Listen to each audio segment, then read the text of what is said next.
Hello, everyone. Hello and welcome to this webinar by Osiris Project. Osiris stands for Open Social Innovation Policies driven by co-creative regional innovation ecosystems. So it is all about finding new ways of engaging citizens in activities that make their lives better in different ways. My name is Maria Xiga and I'm a part of the Osiris team presenting you today's webinar, which is called Innovative Technological Methods Emerging in the COVID-19 Era. This is the second in the series of webinars that the Osiris partners are launching to seek answers to questions such as, what did we learn from working with co-creation, open and social innovation for regional development during the pandemic? What learning experiences do we take with us for the future? And also what kind of smart solutions or insights from this period will actually change our work in the future? This webinar is brought to you by the Computer Technology Institute and Press Theophantus in Patras, Greece. So let us begin by having a look at the region hosting us, which is a region that combines the glorious past with a unique natural environment. What better way to start than to take a short trip together in the beauty of Western Greece?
A place like no other.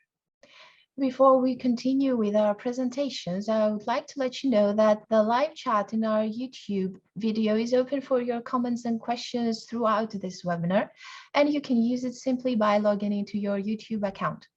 And now I will hand over to our first speaker for today, Professor Chrysostomos Stylios from the Computer Technology Institute and Press Diophantus, who will introduce us to the goals and activities of OSIRIS project. Professor Stylios, the screen is now yours. Thank you very much, Maria. I think that you see my presentation. I'm going to briefly present OSIRIS, a project about open social innovation policies driven by a co-creative regional innovation ecosystem. Actually, in our project, it is an interregional European project throughout all the Europe. And within our project, OSIRIS, we have study and exchange of good practices and experience among our regions that have already implemented these good practices and have been proven and recognized as one's good practices. So we exchange these good practices between our regions in order to create a new ecosystem. And these good practices emerged mainly from regional projects or other national or international initiatives, and contribute mainly to innovation and regional growth. We used and we implement a co-creative, innovative process so that to strengthen the strategic areas of our regions, to support smart specialization for our regions and for the focuses of our regions. And within this framework, Computer Technology Institute organized corresponding action with the stakeholders, mainly from the region of Western Greece, aiming to support and collaborate with our stakeholders so to solve problems, to exchange views and knowledge, contribute to collaborative actions, activate all the actors, all the stakeholders of the innovation ecosystem, which especially in the area of Western Greece is the strongest point of our region, and to create a collaborative spirit in making decisions on important issues for our region, as have been defined by regional authorities of Western Greece. With this, in this place, Computer Technology Institute, Diophantus, worked and collaborated with the regional authority of Western Greece, who is the responsible policy maker, and we implement and deliver an action plan for open practices and social innovation. So, Computer Technology Institute, as member of various initiatives on regional ecosystem. One of these initiatives, it is Brain Greece, and with this group, we proposed an action for open data and the use of open data for regional development. And this was a good practice that was successfully implemented with the support of a partner of OSIRIS project, the autonomous province of Trento. Within OSIRIS, CTI completed 2 pilot actions. iHome for You with the municipality, in collaboration with the municipality of Fundão in Portugal, another partner, and also the Boost action, again in collaboration with the autonomous province of Trento in Italy. Today, OSIRIS continues its activities about social innovation, creating a pan-European environment aiming to promote the collaboration, especially for regional innovation systems. And now we are in phase 2 of OSIRIS project, and we share actions, share good practices and experience on understanding the impact of pandemic COVID-19 on the regional development. And this is the aim of today's webinar, how what are the results of and the experience of the pandemic. The partnership, we have as lead partner Region of Västerbotten, partners from Finland, from Italy, Holland, and Portugal, and also from the Regional Development Agency of Presso, where there are a lot of information available. You may contact us to receive more information. We'll be happy to reply to your questions in this webinar and any other activity, any other issue that arises for the sake of growth of our regions, of our European regions. Thank you very much, Maria. Thank you very much, Professor Stylios, for this presentation of our project Osiris. And now time has come to pass the word to our next speaker. Let's welcome all together Associate Professor Dimitrios Tsolis from the University of Patras. Professor Tsolis, now the screen is yours to share your presentation, and go ahead, please. Thank you very much. I will share my presentation. Just a minute to... Okay. Can you see my presentation? Yes, of course. Yes, thank you very much for this very kind and honorable invitation. I will be very happy to speak in this workshop today. So today we will speak about blockchain technologies and NFTs. We will see what an NFT is right in the next slides, and how the pandemic boosted the digital original trade and the future prospects, of course. So in this presentation, we'll see what an NFT is, what is the relationship of an NFT with an artwork, what are the futures of NFTs. What is an NFT? It's a non-fungible token, which token is, in fact, wait a minute, sorry, a non-fungible token which is based on a standard with which metadata are being produced for a digital object. This digital object can be anything, a work of art, music, a tweet, anything can be assigned to this metadata. For the last months, from the pandemic and so on, there was a very the extrapolation of the trade and the NFT sales within the COVID period. It shows that that NFTs started to be traded in an exponential way. From $1.3 billion market share, it was the share has exceeded almost 11 billion US dollars. What happened in this period? What happened to these NFTs, and how this trade has been boosted through this period, and what is the future of an NFT? For the COVID-19, the way I see it, pandemic has created a brave new world of digital transformation, and the NFTs may just be the logical consequence of this new era. So let's take it from the start. NFT.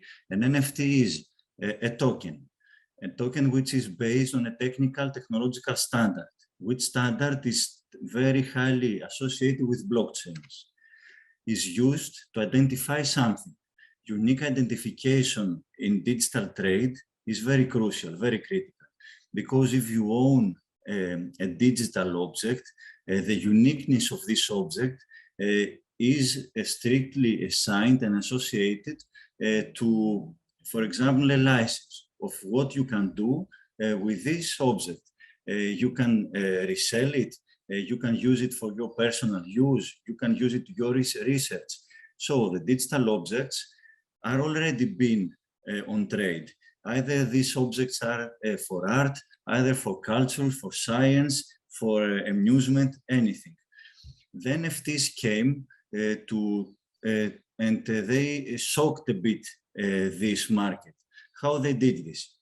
They used the distributed nature of the blockchain architecture so as to produce metadata pointing to digital objects And this metadata, all of a sudden, became tokens, assets of trade. So now you can trade metadata for digital objects and not the digital object itself. It's a great difference between trading the digital object itself and metadata for this object. From a copyright point of view, it's a new era. So what happened in this way? There is a standard, a technical standard, which is based on blockchain technology, which can uniquely identify the metadata set which is associated to a digital object. This identification is persistent. You cannot break it. You can prove the ownership of that you have on this metadata. And the certification of this ownership can happen in the distributed way. You cannot, it's not a, how to say it, it's not necessary to have a central service to certify that this metadata set is yours to trade with. A distributed channel, a distributed architecture can be used so as to certify that this metadata, you are the copy owner of this metadata. In other words, this type of tokens, the non-fungible tokens, are unique and persistent in the digital world, which is very crucial for online trading. So it is a piece of code, programming code, which is written into a blockchain. The standard on which the NFTs are based on is present in all these blockchain elements. What are the mandatory elements of this standard? The token ID and the contract address. So if you own a metadata code, a piece of code, which is actually metadata to a digital object, the mandatory elements that you have in this metadata is the token ID and the contract address, which is pointing actually to the copyright owner. These two characteristics of this technical standard transform an NFT to a unique asset in the online trading architecture. Of course, there are also optional information that you can add to an NFT, like the wallet address of a creator, a link to where a digital copy of work is stored, hashes of images used to create this NFT, and so on. But the mandatory and core elements are only two. With two, for example, this is an NFT. You have the original digital work and the metadata produced for this artwork. The metadata itself is the NFT, which is being traded. The artwork is somewhere else, in a web server, in a store, in a creator's database, etc. So, how a creator can enter this market? I'm a creator, either I'm digitizing my artwork or my research work, etc., or I'm creating digitally new art, digital art. I can ask from, how to say it, from an infrastructure to provide me a contract and an NFT for my digital object, for my digital art, and then I can share only the metadata of my creation with the market. I have the signed metadata for myself. I am the copyright owner of this metadata, and I can trade only the metadata of the digital object. It's a strange architecture, but it seems to work. So this is how an NFT looks like. We have an image, we have its metadata. The metadata actually has the token ID, where you can see it in the 6th line of this metadata, which is a unique number, sorry about this. And of course, the address of the copyright owner, which is also an address, a unique address, which is in this last part of the metadata. And now, based on this NFT architecture, there are certain bays where you can buy NFTs. For example, this one, the Bored Ape Yacht Club. Here you can go and trade your own NFTs or buy NFTs from other people. So you can search and find metadata that are associated to these images here, which are digital creations. And you can buy this metadata under a certain license. For each item, as you can see, we have the unique, the token ID of an NFT and some details in the part in the bottom left. Okay. Of course, the market is struggling to adapt to this new era with NFTs. So we can see certain base of digital images or digital creations to be absorbed by eBays that are only concentrating on NFTs. So an NFT is metadata on a blockchain, points to where a digital object and any details about this object really reside. It's not the object itself. This is the great difference.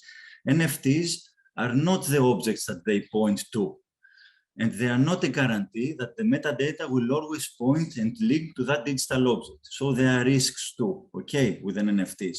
There's no guarantees that this link to the digital object will be preserved in the long term.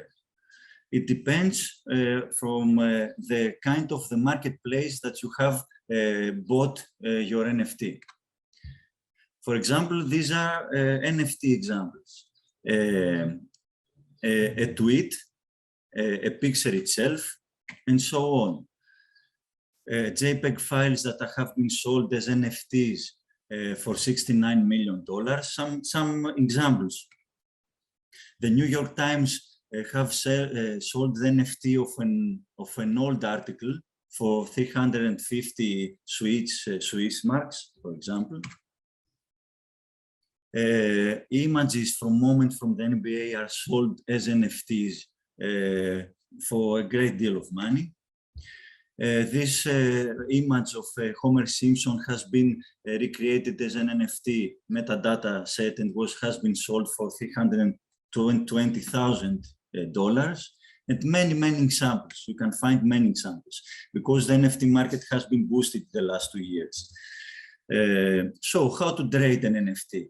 There are NFT marketplaces now, which have been created and expanded throughout the COVID period. For example, you are the creator. You go to the NFT marketplace operator and you acquire a smart contract and an NFT for your creation. This marketplace operator, we can have 3 types of operators: the curated marketplaces, the open marketplaces, and the collection-based marketplaces. There are great difference between the 3 of them.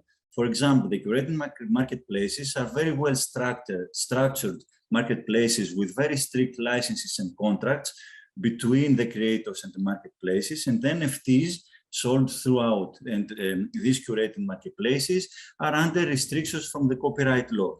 The open marketplaces are marketplaces where the creator can go himself and upload something with a contract template, which is more open, and can share his own artworks throughout NFTs, transforming them to NFTs and uploading to this art marketplace under some certain restrictions defined by the creator himself.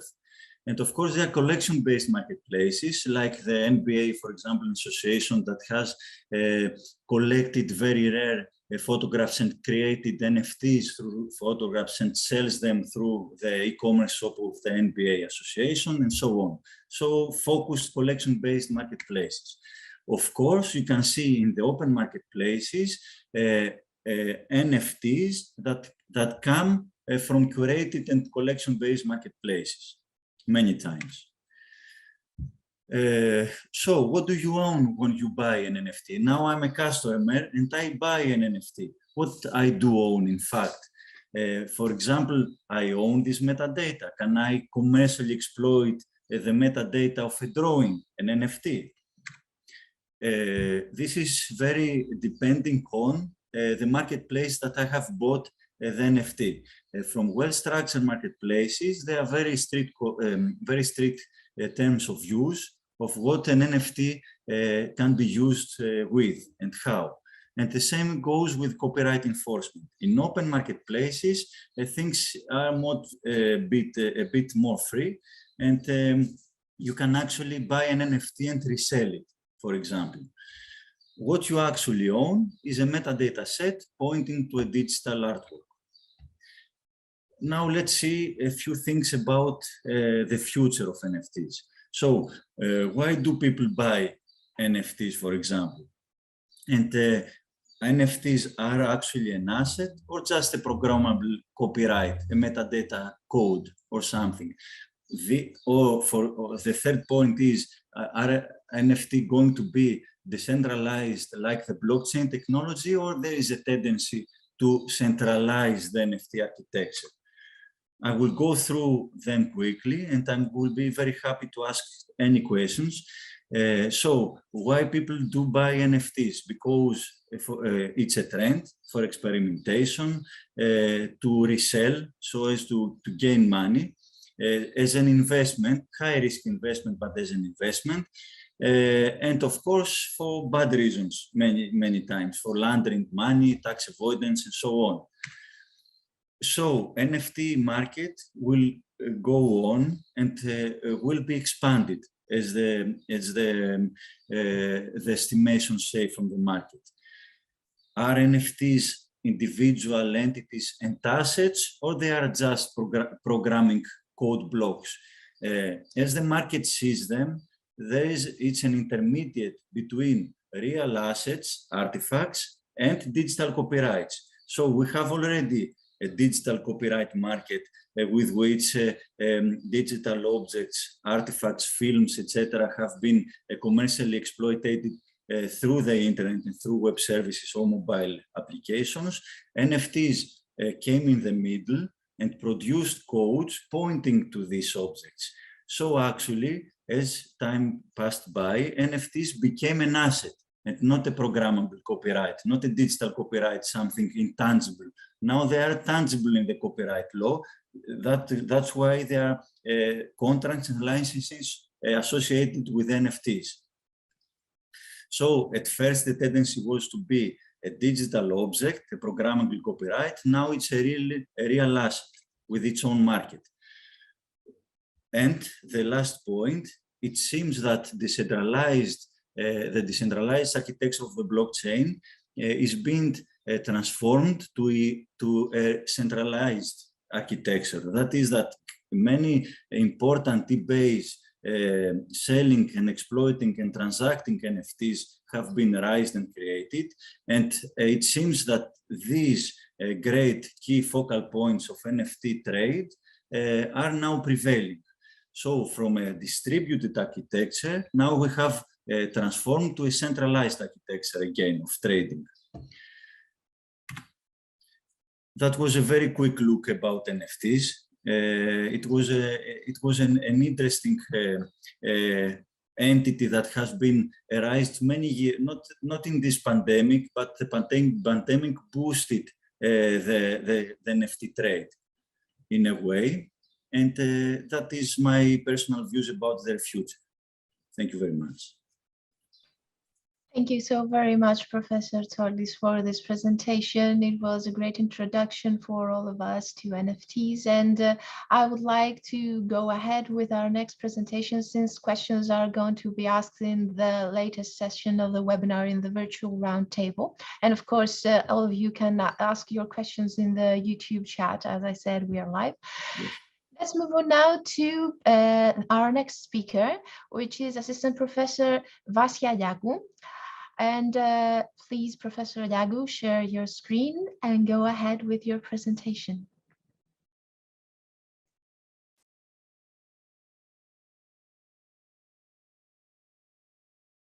Sorry. We can now hear you. Can you hear me? Yes, yes, we can now hear sorry, you. Because okay. Yeah. Thank you for your honorable invitation and the beautiful event to inform about cybersecurity and privacy aspects and how this related to COVID. Initially, I will talk about cyber issues during the period of pandemic, and I will present the main cybersecurity threats. Of course, I will try to inform you about how to deal with the most popular attack, the phishing attack, during the COVID-19 pandemic, and how we can secure our user authentication, since the most workers in pandemic, they used remote access, and we have to have a secure access control in order to prevent those threats.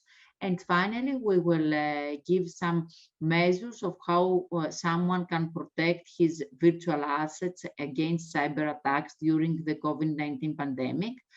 I will show how the nature of attacks have changed after pandemic.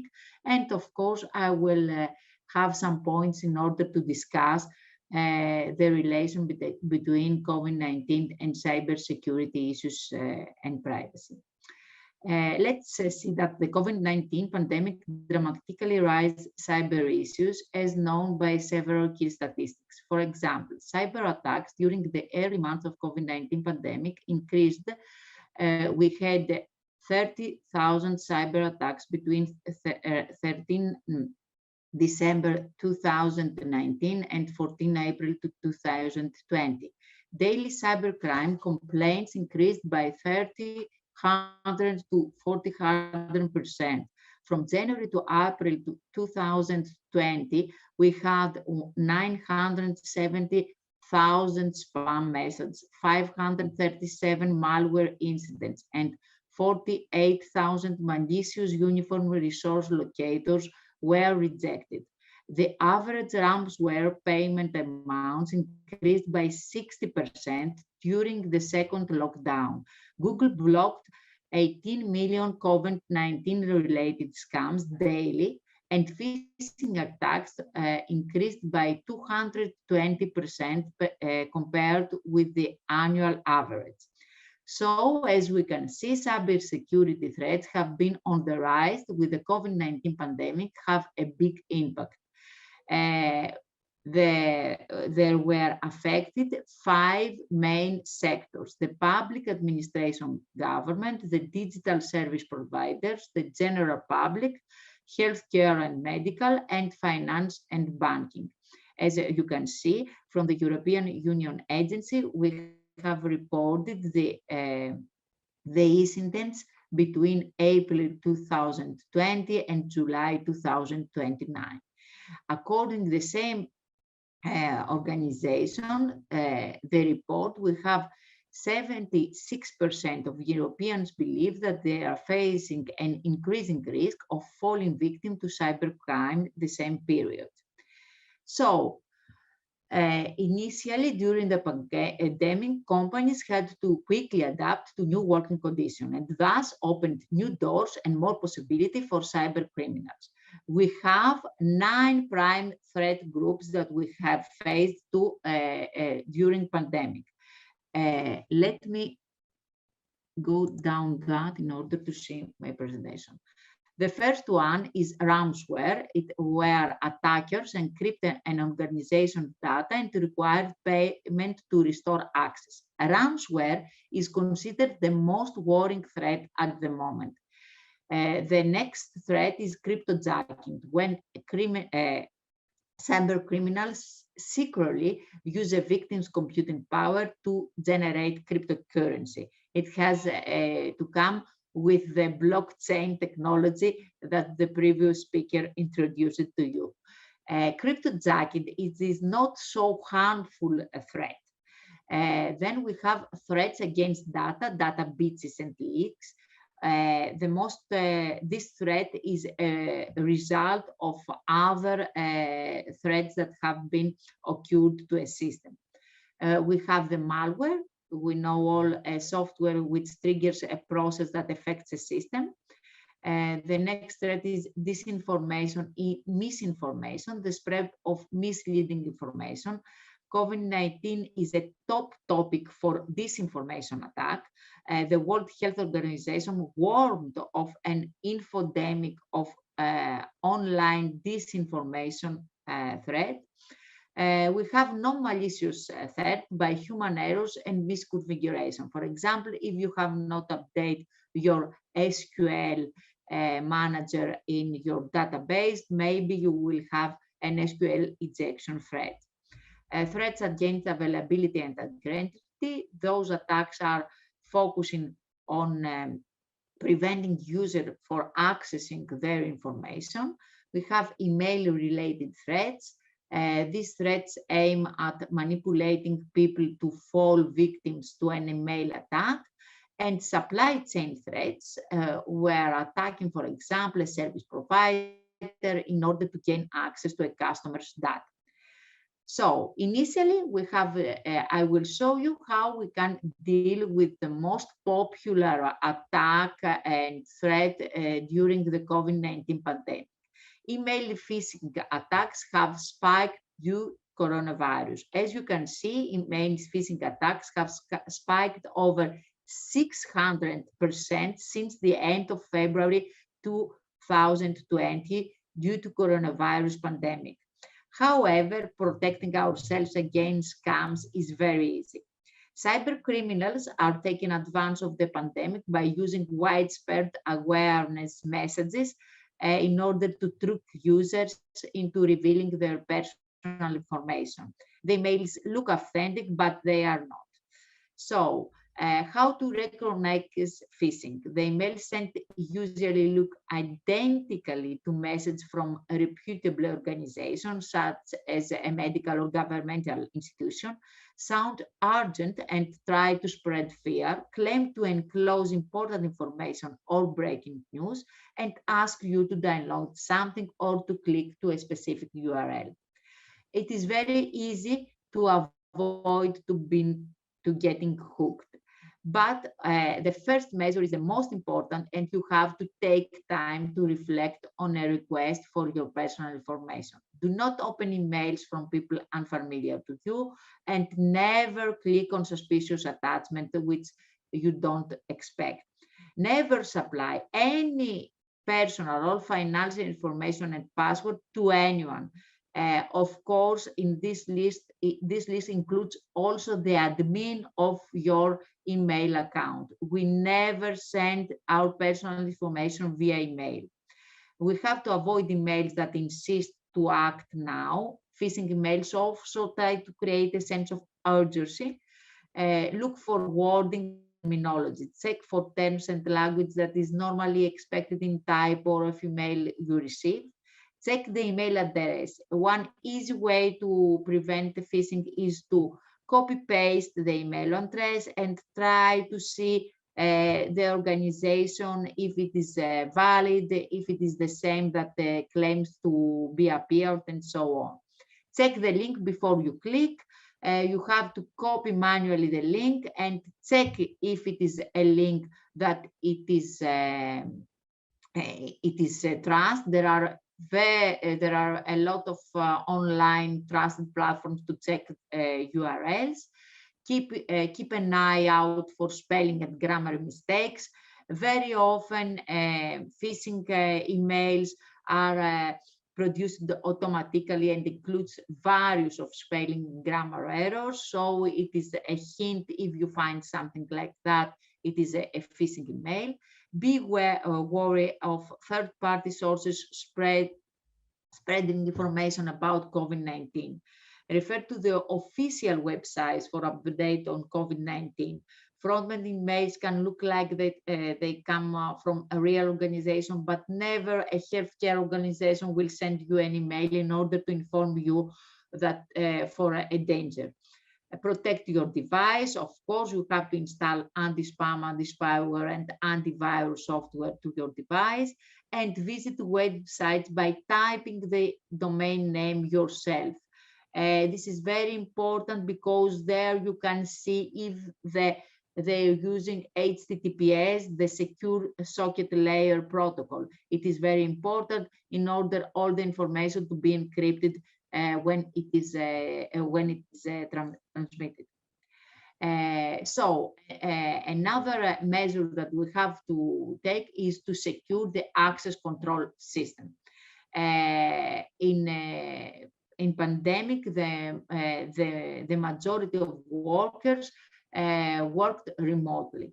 And if we want to secure the remote access to a specific domain, we have to secure user authentication. Cyber criminals with different motivation and interest take advantage of this data in order to mount attacks of both individuals and other organizations.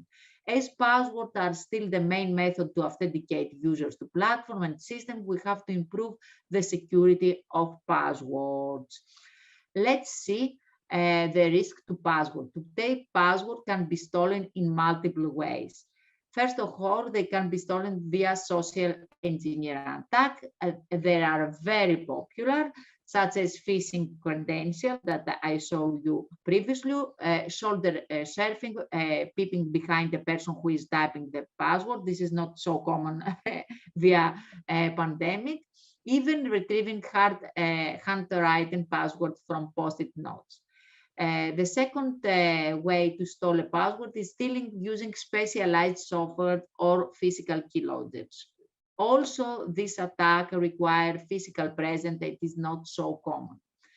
The next attack for stealing your password is by interrupting communication using fake access points or by leveraging man-in-the-middle attack at the network. This is very common to public Wi-Fi's like hotels, cafes, and airports.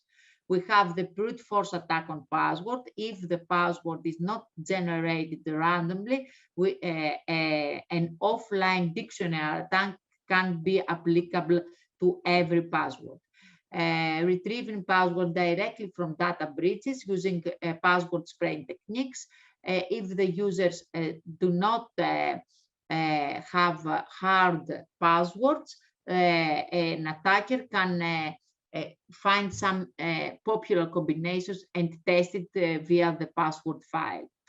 Now, what we can do in order to secure our access control. The first and harden the password. The first measure is to activate multi-factor authentication functionality. The functionality, for example, you can see it to your Gmail account that combines 3-factor in order to authenticate the user. You have to include something you have, something you know, and something you are. Something you have, it is maybe an one-time password that your organization gave to you.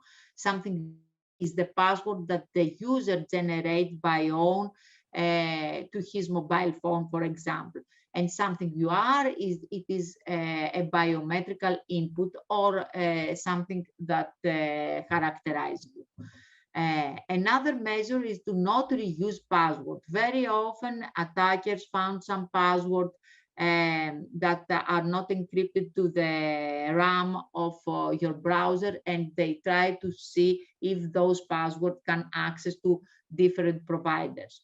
The third measure is to use single sync on. As you can see from the picture, the majority of the users believe that the single sync on system is not secure, but single sync on system uses cryptographic credential in order to prove the identity of the user and never reveals the password, for example, from your Facebook or your Google account in order to be authenticated to a different website like the Scrooge or Hewlett Packard support page and so on. I will recommend to use a password manager. Why? Because we have the next precondition that we have to generate strong and unique password for each individual website. This is extremely different. For example, for me, I use LastPass in order to have a randomly generated password for my Facebook account, different for my Gmail account, and so on. It is an easy solution because the harder as the password goes to be harder and more randomly, it is difficult for the user to be remembered. Check if your accounts appear in existing data breaches and act immediately by changing your password. This is obvious. And the last one is that many websites offer password reminder functionalities. Do not use them because you can't rely that you can reset your password by an information that is name of your pet, your date of your birth. This can be found also by an attacker. Of course, make use of VPNs. All the students and the faculty of university complained about the VPN network on their campus. This is necessary because virtual private networks give Yagu, I'm us... sorry to interrupt, just to make sure that we wrap it up a little bit shortly because we're on a live stream and time is currently pressing us. Thank you. Be aware of surrounding in lodges and don't leave your device unlocked. So then I have some measures that some companies and organizations can fulfill in order to protect their virtual assets against cyber attacks, to include cyber policies, to raise the awareness of their employees, to update their softwares and so on. And after a pandemic, we saw that we have some we have the nature of cyber attacks have changed. During the pandemic, many hackers capitalized on the new shift by companies to remote working, and they have developed new malware. Prior to the pandemic, about 20% of cyber attacks used previously unseen malware of methods, and during pandemic, we have 35% of those attacks. So cybersecurity is on the agenda of the most executive committee meetings. Cybersecurity has gained extra attention in view of the growing threats during pandemic. But what we will do in future emergency crises, organizations and enterprises should be proactive in addressing the threats and plan ways of preventing successful cyber attacks rather than responding. The pandemic taught us that preparation is the key to successfully. The preparation is the key of all the security theory. We have to secure remote working capabilities, and we need to change our view from if they get attacked to when I will be attacked. Of course, there are ways to reduce the impact of cyber attack, but it requires focused action and planning. Thank you for your attention. Thank you so very much for your presentation. It was really interesting to find out more about how cybersecurity was affected by the pandemic experience. And now we shall move on, since our time has a bit of a pressure on us, to our next session, which is our virtual roundtable, where we'll have a bit of a discussion on the topics presented by both our speakers. Now I will pass the floor to Professor Stylios, who will be the moderator of this virtual roundtable, and we'll have a number of questions for our speakers regarding the topics that they presented on. Professor Stylios, now the screen is yours. Thank you very much, Maria. Actually, first of all, I would like to thank both of our speakers. Their presentation are very, very interesting, and I hope that all the audience of this broadcasting on YouTube will find also interesting. And probably I'm also asking the attendants to write their questions on the chat so that we will be able later on to reply to their questions. I have a question to Dimitris. Dimitris, how COVID-19 changed the way that people interact and innovate? What do we expect in the future? So I think that COVID has altered a bit the way that we cooperate and co-create and co-innovate. Actually, things that we were thinking that we were not able to do, and we were waiting to do it in a traditional way, all of a sudden we're obliged to do them digitally or online, like researching together for a whole week, for example, without having the physical presence. And I think that this has altered in this way how co-innovation works. Also, I think that, of course, I don't believe that physical, that being close to someone physically will produce quicker results sometimes. But of course, at least we are sure that circumstances like this, extreme circumstances like this, will not stop us for co-innovating and co-creating. So thank you, Dimitris. And I have another question to you. What are the main opportunities that stem out from the COVID recovery actions? What do you consider as new opportunities? I think that global cooperation with the substance and with good results is the opportunity that has arisen now. And taking the momentum of this extreme situation, I think that we will gain from this globalization of efforts in an international and digital way. Okay, thank you very much. And Vasa, your turn. So we have seen and hear about cyber criminals. And my question is, did they take advantage of the pandemic?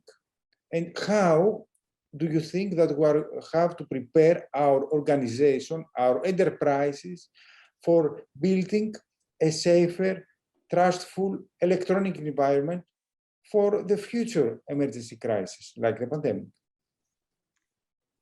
As I showed before, the cyber criminal not only took the advance of the pandemic, but they became more clever because they had more possibilities to make their attacker more efficient. For example, as I showed to